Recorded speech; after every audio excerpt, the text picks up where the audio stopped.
So I think I know what you want to accomplish with this, but we gotta, knowing that I'm a guy that came to age of the late disco and MTV, it's gotta have a music video theme. Yes. It's gotta be fun. I don't want, No, he's gonna overlay. no, so here's my thing. I grew up 3 miles from Disneyland. Okay, so Disneyland, skywriting, swap meets, Huntington Beach, Volkswagens, the Beetle. We start with M-I-C-K-E-Y. I grew up during the Mickey Mouse Club. And then you do that. That's why he's like that. And you go into the Bee Gees. I mean, a disco era. Boom, boom, boom. Then you go into, as I was leaving California. And then you can go into your Oregon thing. I'm not an Oregon fan, I'm a Nebraska fan. But at some point in this video, I want Tommy Frazier doing his run where we won the national championship, because that's a part of who I am. You were in Oregon. I was in Oregon, but my parents were born in Nebraska. They were farmers. They moved to Southern California in 1955. Never lived in Nebraska, but I'm a Nebraskan. It's like my Chicago I'm a Californian, but now I've lived in Oregon the longest. I am a part of my parents, who are part of their immigrant families. My grandma lived to 103. She was born in a sod house in the middle of Nebraska. Her grandma was born in Ireland. Because she was alive, for me, I touched into the 1850s. Lots of touching. You know what I'm saying? There's a lot of touching in the Irish, right? We're very touchy. That's right. Yeah. And I think it has to do with the leprechauns. They're very touching people. Yeah. I like your wedding costume. Look, I'm talking this 42 guy from Nike. Yeah, Timm Bartlett. The trees were bearing, starving. Look for shade to light a joint and dream of Portland, Oregon. Portland, Oregon. So basically where it starts is outside. You want to make sure as you walk up to the store, you can tell a lot about a store. Are the windows clean? Are the trays, have they been wiping the trays down and stuff? So it starts here. Is the product in the window seasonally relevant or something that's going to make people stop and come in? So it kind of starts there.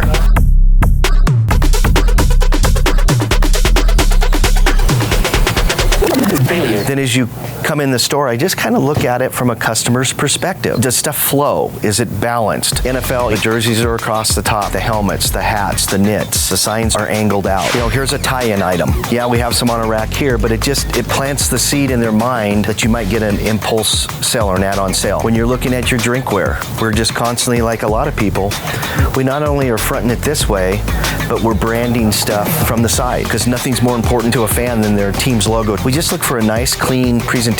Then as you come down the aisleway, it's just we put our key team, you know, Seahawks is one of our top selling teams, the Niners, into the Raiders. Then we layer back, you know, there's the Cowboys, the Packers, the Broncos, the Chiefs, and stuff like that. But we've kind of presented up front our key teams. We're looking, you know, the hangers, we're just constantly primping stuff. We don't just plop stuff up here. We're constantly keeping it as organized as possible.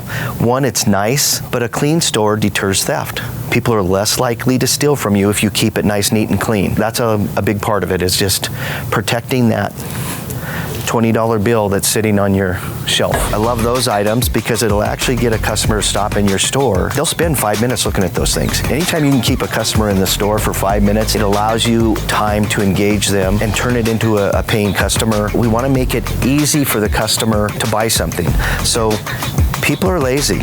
They don't want to grab this and turn it and look for a price. So we make it easy. Use the sign program through ProImage. They'll build them for you. Pop them up. I heard it said you sell 20% more product when it's signed. Whenever possible, we also use peg stoppers. What those do is they front your product. So if you don't, you're constantly, these things are here and you're constantly pulling them out and the customer goes up here and they hit them. So we popped in these and it just kind of keeps your inventory front and center. So it's a little thing, but it keeps your store nice, neat, and clean. So that's pretty much what I do. I'm looking at it from a customer's perspective. Does it make sense? Is it easy to shop? And the way we've merchandised it, can we tell it what's called a top to bottom story? Can we sell them a hat, a jersey, a bottom, a sock, whatever, you know, can we tell a story that product and get multiple add-on sales.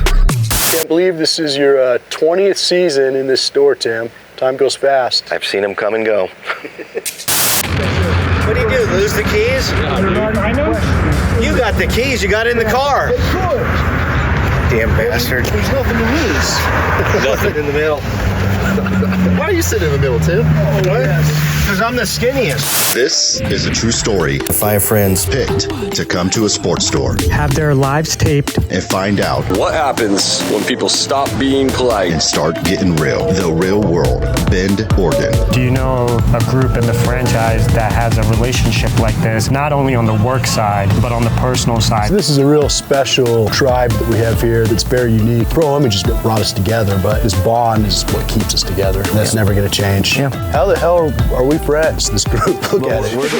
Where do you start? Yeah, what's the common thread here? I think it's a bunch Tim. of crazy assholes. It is Tim because I was on the East Coast. You were in Texas. We came out for Brewfest. Jake was like, "Oh, Tim is having Brewfest. He wants you guys to come out." And we just came out and we became family. He planned everything for us. He had food, we had beer, we had Whitewater rafting, whitewater caves. rafting, the lava cave. top of Pilot Butte. Yeah, I mean, it was incredible. He knew what Bend could do for people, and that's what it did for us. It brought us together. It made this friendship. It was something that we wanted to continue. I think the connection it was what happens out at that Irish pub in my backyard. That makeshift Irish pub. I don't know how to explain it. It's magical out there. It is. It's great during the day, but it's cool at night. It just allows people to unwind and connect, and I think that was the kind of the connection. Hold my hand in the dark light.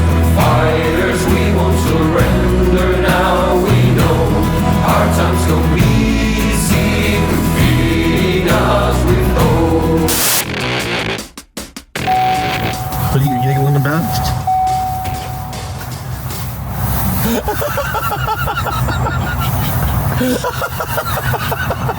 This never flushes me a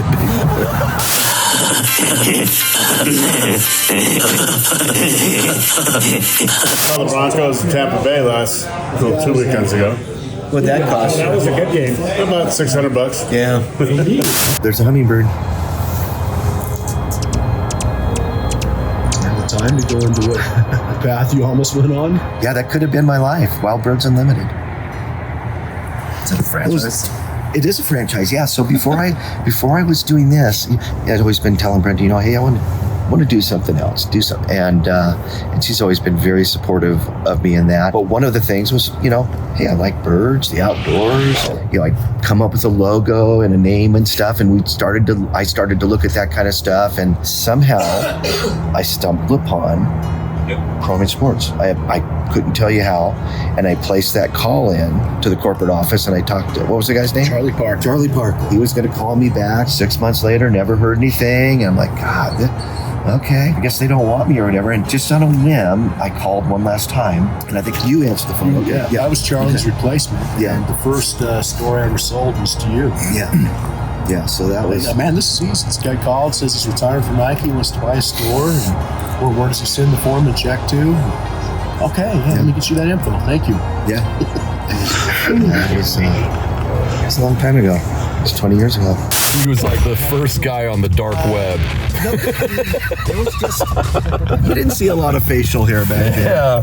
Let's talk about how you got to the point of opening the store in 2005. Well, I had a long career in retail, so it was a lot of long hours working for other people, but during that time you learn a lot of your skill set. So I transitioned through Payless Drugstore into Fred Meyer's store manager, and then I got called by a Nike headhunter, and I interviewed for that job. So it kind of came to me. That's how my career started with Nike. It was a long time ago. The nice thing about Nike is I got to meet a lot of fun people: Reggie Jackson, Bo Jackson, Carl Lewis, John McEnroe, Lisa Leslie, Mia Hamm. So So it was just a really surreal experience. But how that transitioned from Nike to Pro Image eventually was the amount of travel that I did. I was always traveling, always cleaning up other people's messes, and eventually I wanted to change my lifestyle, my work-life balance, be closer to home, be with my family, and I discovered Pro Image. So that's 2005. You left Nike.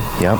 And opened here November of 2005? Yep, November of 2005. You got off to a pretty fortunate start with a Super Bowl that year. You had a home team in it and a national team with a local player. So I didn't know, as a new store owner, what hot market meant. Fortunately, yeah, we had the Steelers and we had the Seahawks. We had Troy Polamalu, we had Sean Alexander. There was just these great athletes and stuff and product that we can get, but I didn't really know what to expect. Went to the show in Orlando. At the end of the show, a longtime owner had come up to me, Bill Hawks, and actually took the time, sat down with me for 20 minutes and just said, here's what to expect, here's what to do. So his mentorship really was a key to my late January, early February success of 06 during that Super Bowl. I lucked out into that, and then there was people in the system that cared enough to take a moment and coach up a new owner. How old are your sons at this point? Pre-teen, type of stuff, or in teenagers, so young. Talk about that some from the standpoint you just mentioned with Nike, the traveling, not being able to be around, the work-life balance. Let me walk over here and I'll show you what this lifestyle allowed me.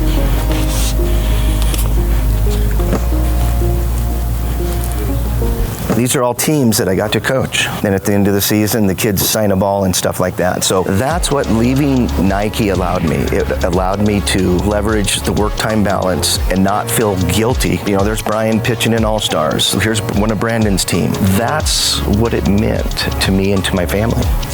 Yep, work-life balance. Now I'm starting to see, I've been here so long that kids that I coached 20 years ago, now we're bringing in their kids and buying their jersey or their first hat. So, cool. That's what's kind of cool about it. I'll call Daisy. I got Daisy's number in here. Call Joey. I don't have. No, Joey's been smart enough. Joey's never given me his phone number. Here's the best one. We had that meeting, and we were put up at the hotel in Bountiful. And across the street from the hotel was a restaurant called The Fifth. So I went over there. Oh, everyone. Andy, Eddie, Clay. And it was karaoke night. And we started laughing at some of the locals singing. And they took exception to that. And then a fight broke out. We ended up fighting our way out of the bar, into the parking lot, running across the street. The Compton boys stood their ground. They were fighting. I remember them making it into the lobby and these people breaking the door. So then fast forward, I decided to call your father as a representative of the hotel, saying, hey, you're Pro Image employees here. We've had $85,000 in damage, and one of our employees had to go to the hospital. We're going to sue you. Blah, blah, blah, blah, blah, blah. And he's like, what? So I hang up the phone there. I call Eddie Varela and said, hey, this is so-and-so. And he's like, I don't know what you're talking about. And I hang up, and then I wait about an hour, and then I called back, and I said, hey, this is Tim up in Oregon. What's fucking with you? Sorry. He loses his shit. And I don't think after that I got many more April Fool's jokes in or anything like that, so. Oh, yeah.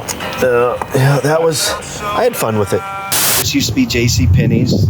They closed, so now this big, huge space that used to be in Anchors is furniture. It's not a traditional retail mall. There's very little retail that is left here. It's incredible that he's carved out the business he has here, like, for real. It's not exactly, the drive-up traffic is nice.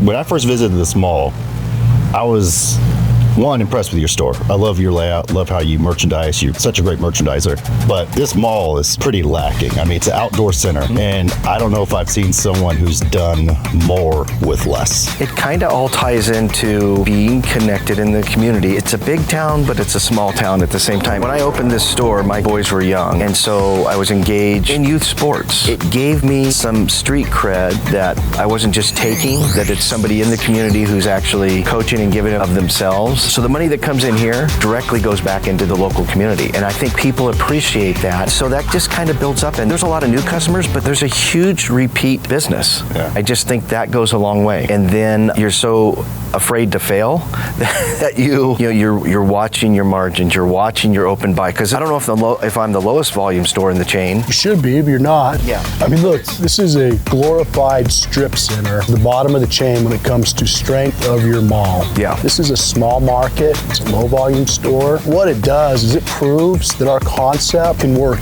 anywhere if the owner works hard, if the owner knows their customer, if they connect with the community. And you've done all these things so well for 20 years that with all that, the thing I'm the very most impressed with is that you wake up every day and you are still excited to come to this mall and this store. Yeah, it's fun. Innovate and do, hey, what's the next thing? What's my edge going to be for this month? How am I going to adapt? Every time I talk to you, your first question is, what are you selling? Like, what do you see out What are you selling? For me, it's hard to be in a store if it's not busy and it's like going quick. How do you stay motivated? Because that's a skill I lack. Like, I need it to be action quick, fast paced, and motivated in a every store day. this size, you wear all the hats here. So you're your own loss prevention. You're the buyer. You're the hiring manager. And so it's not hard to get motivated for me to come in and do stuff. What I do enjoy doing is like this category of Mexico jerseys. It didn't exist last year, and I've probably sold close to 100 of them this year. That's how you offset not getting a Nike baseball jersey. You have to explore, you have to get out there and find those other niche items to add to your business. And to me, that's exciting. It's great to make money, but I love when somebody from Sinaloa comes in and they see that and they're blown away because they're in the middle of Oregon and they buy it and they're so happy. They buy a $45 cap and top it off with an $18 chain. Now your average dollar's up, so they're happy, I'm happy. And so that's what brings me in to work each day. What you just described is very unique. You don't have any blind spots. You're absolutely willing to be wrong, to try new things. Yeah, you have to. Retail 20 years ago was a different business. People bought what you had in your store. Now they can buy anything in the world and have it in about 7 days on something this size.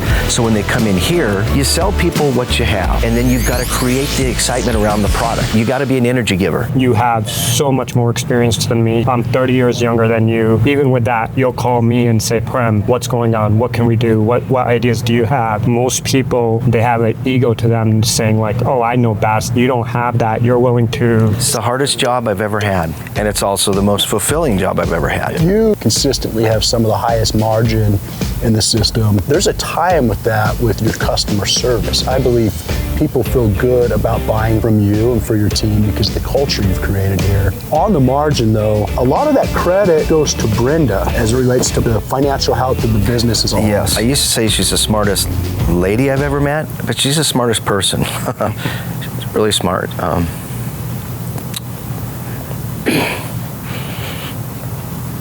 Let's cut for a second. How do you say her name again? Which one?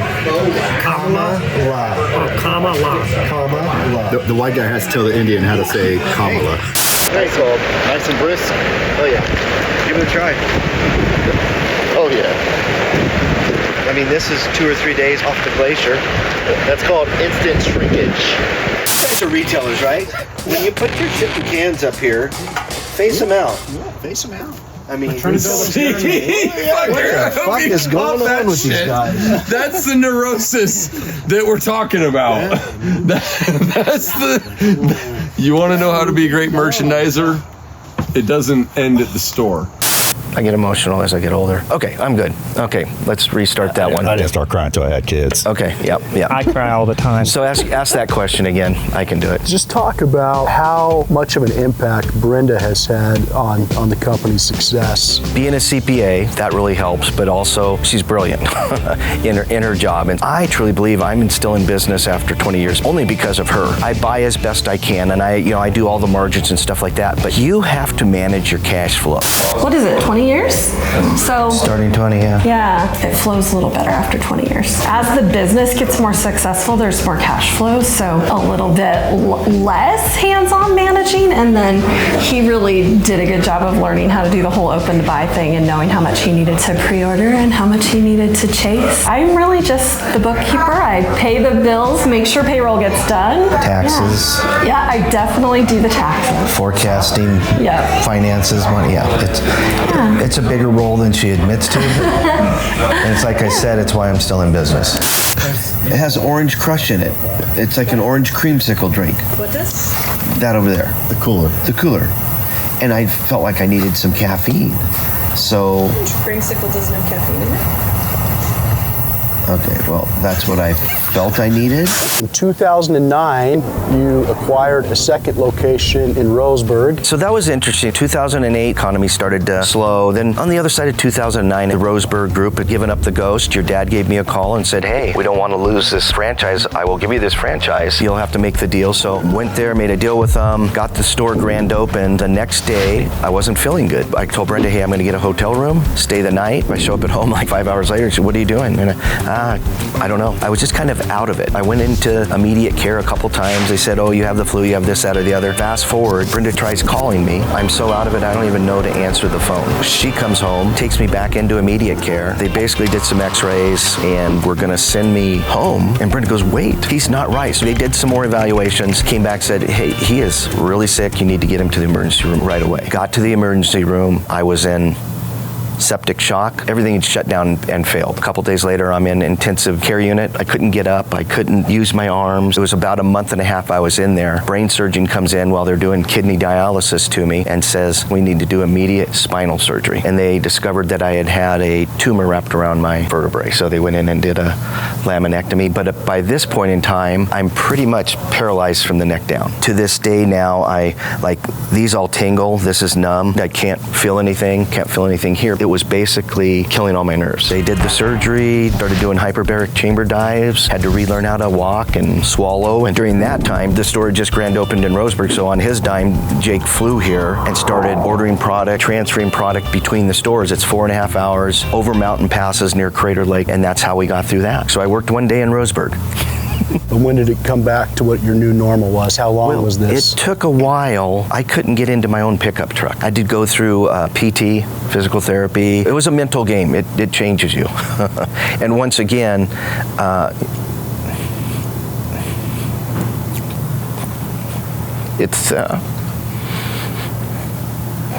it was one of those things where Brenda saved my life.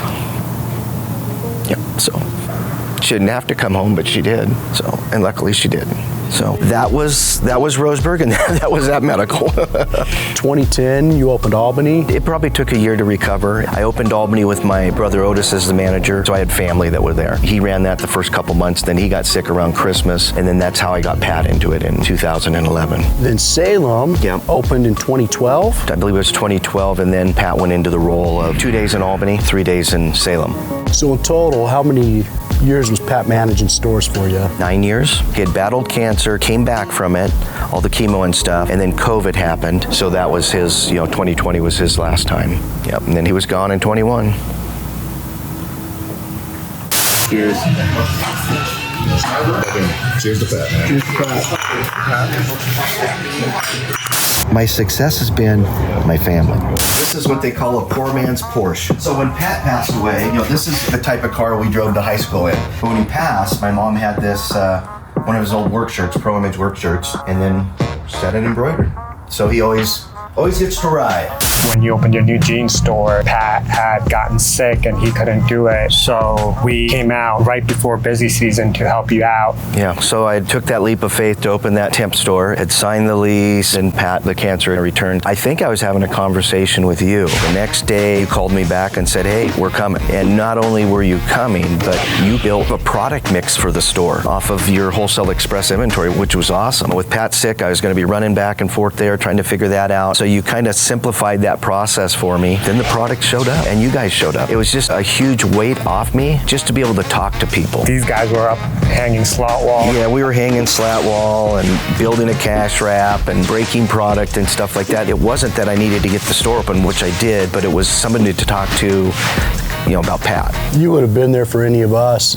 It's that simple. Tim needs us. Let's get there. Wasn't a lot behind it. I was like, oh yeah, let's go. Didn't need a lot of twist in the arms. That was a phenomenal bonding moment to be able to call up Jake, to call up Ben and say, hey, Tim's going through a hard time. Yeah. Let's go. And it was a success. So thank you. I know he's getting old. He's an old man. I'm getting a lot of gray hair in there. Yep.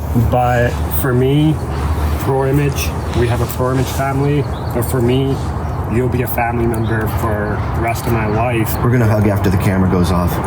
Is this where we hug a lot? He's never hugged me in my life. Make sure that gets in there. So Tim, what was the difference between working with Pat and Brian, having your son come in and work for you? Totally different. You know, Pat was an older brother. He was the guy that taught me how to tie my shoe and ride a bike. Now, Brian coming in when you're working with your son is you're trying not to give it to him. You know, make him kind of earn it. What was nice about Brian is he was just a natural with people. The customers love him. They still ask about him. He was a natural merchandiser. And then when the whole custom headwear business came on, it was a role that was just built perfect for him. He would take stuff out, take pictures, tell a story, and network with the headwear influencers, and he nailed it. We worked really well together.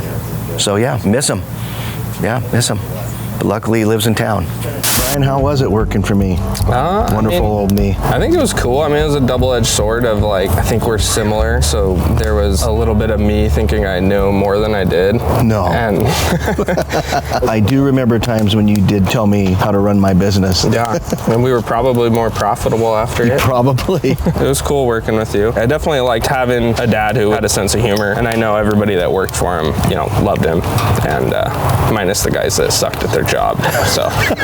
What was your funnest time working there? I mean, definitely when Mitchell and Ness snapbacks were blowing up, when the Seahawks were winning, when we were rocking and rolling, that was always the best time to be there. Got to a point where you decided you wanted to kind of do something else, yeah, right? I think there was always part of me of like, oh, you work for your dad, you know what I mean? So it's like, never felt like I was earning it, yeah. It was a good time. It was really special, and I'm just glad that he realized that my passion didn't have to be his passion. Couldn't be more proud of him. I think from an early age, I realized that he's probably, you know, one of the more hardworking people I've ever met. I like to think I am as well, and I think I definitely got that from him. As I get older, you don't get time back. The time that I do have, I'm trying to be a better husband. I'm trying to be a better father, but I'm a great grandfather.